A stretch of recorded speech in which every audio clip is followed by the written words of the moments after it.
Guys അപ്പോൾ നമ്മളുടെ പോത്ത് കഴിഞ്ഞ് ഇവിടെ എത്തി. രണ്ടാൾക്കാർ അതാ മെയ്യുന്നുണ്ട് ഗൈസ്. അവർ മൂന്നാൾ മെയ്യുന്നുണ്ട്. ചെറിയൊരു പനിയും ജലദോഷമൊക്കെ ഉണ്ടാണ്. സംസാരിക്കുമ്പോൾ ശബ്ദമൊക്കെ കുറവ്. വേണ്ട അവർ മെയ്യുന്നത്. ഇന്നിപ്പോൾ ഈ പറമ്പിലാണ് മെയ്യുന്നത്.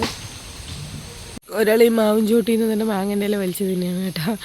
അപ്പോൾ ആ സൈഡ് പോയി കഴിഞ്ഞാൽ അവർ താഴത്തേക്ക് ഇറങ്ങും. ഒരാൾ പോയാൽ മതിയല്ലോ. മൂന്നാളും ബാക്കിൽ പോവും. അതാ അവിടെ നിന്ന് ഉണ്ടാക്കിയിട്ടുണ്ട്.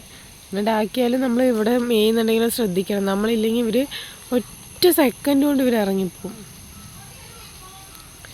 ഇപ്പം ചെമ്പനയും കാട്ടി വേണ്ട ഈ തടിയം പോത്ത് അല്ലെങ്കിൽ ഗുണ്ടൻ പോത്താണ് ആദ്യം പോണത്. ഇവൻ എങ്ങനെയായാലും മേഞ്ഞ് വയറ് നിറയ്ക്കും. അപ്പോൾ ഇവർ രണ്ടാളും മേയാൻ തുടങ്ങിയിട്ടുണ്ട്. അന്തരീക്ഷം കണ്ടു, ഒരു മഞ്ഞ് മൂടിയൊരു അന്തരീക്ഷമാണ്. നമ്മളുടെ പോത്തുകൾ മേയുന്നുണ്ട്. രണ്ടാളും മേയുന്നുണ്ട്, ഒരാൾ അവിടെ മേയുന്നുണ്ട്. നല്ല മഴയ്ക്കുള്ളൊരു അന്തരീക്ഷമുണ്ട്. അപ്പോൾ ഇവർ മേയട്ടെ, നമുക്ക് വീട്ടിൽ പോയിട്ട് ഇതിൻ്റെ ഇടയ്ക്ക് വന്ന് നോക്കാം. അല്ലാന്നുണ്ടെങ്കിൽ ഇവിടെ നിന്ന് കഴിഞ്ഞാൽ മഴ ഫുള്ളും കൊള്ളും. നമ്മൾ ജലദോഷം തന്നെയുണ്ട് കേട്ടയാ. നോക്കാം, കുത്തു വിടാൻ തുടങ്ങി. ഒരു കുത്തൊക്കെ കൂടി ഇവിടെ നിന്ന് മേയട്ടെ. അപ്പോൾ നമുക്ക് ഇതിന് കുറച്ച് നേരം കഴിഞ്ഞിട്ട് നമുക്ക് വീട്ടിൽ ആട്ടിക്കൊണ്ടുപോകാം.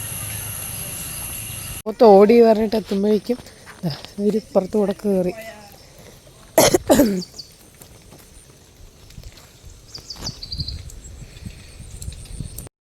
നമ്മൾ അവിടെ മേയ്ക്കാൻ വിട്ടിട്ട് വന്നാൽ അവർ ഇപ്പുറത്തെ സൈഡെത്തി.